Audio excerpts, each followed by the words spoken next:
സംസ്ഥാനത്ത് വിവിധയിടങ്ങളിൽ നടത്തിയ പരിശോധനയിൽ ഇന്നും ലഹരി വസ്തുക്കൾ പിടികൂടി. കൊല്ലത്ത് 50 ലക്ഷം രൂപയുടെ 109 ചാക്ക് പുകയില ഉൽപ്പന്നങ്ങൾ GST വകുപ്പ് പിടിച്ചെടുത്തു. വയനാട് സുൽത്താൻ ബത്തേരിയിൽ കർണാടക ട്രാൻസ്പോർട്ട് ബസ്സിൽ നിന്ന് 19 കിലോ കഞ്ചാവ് പിടികൂടി. കൊല്ലത്ത് MDMA കേസിൽ പിടിയിലായ യുവതിക്ക് ലഹരി എത്തിച്ച് നൽകിയ ബംഗളൂരു സ്വദേശിയും അറസ്റ്റിലായി. പുലർച്ചെ 3:30 കൊല്ലം നഗരത്തിൽ GST വകുപ്പ് നടത്തിയ വാഹന പരിശോധനയ്ക്കിടയിൽ നിർത്താതെ പോയ വാഹനത്തിൽ നിന്നാണ് 109 ചാക്ക് നിരോധിത പുകയില ഉൽപ്പന്നങ്ങൾ പിടികൂടിയത്. നിർത്താതെ പോയ വാഹനം കൊല്ലം ആനന്ദവല്ലീശ്വരം ഡിവൈഡറിൽ ഇടിച്ച് നിർത്തിയ ശേഷം വാഹനം ഉപേക്ഷിച്ച ഡ്രൈവർ ഓടി രക്ഷപ്പെട്ടു. തുടർന്ന് വാഹനത്തിൽ പോലീസ് നടത്തിയ പരിശോധനയിലാണ് ലഹരി ഉൽപ്പന്നങ്ങൾ പിടികൂടിയത്.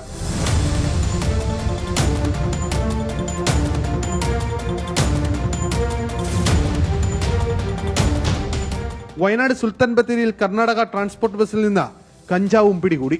19 കിലോയോളം കഞ്ചാവാണ് പോലീസ് പിടികൂടിയത്.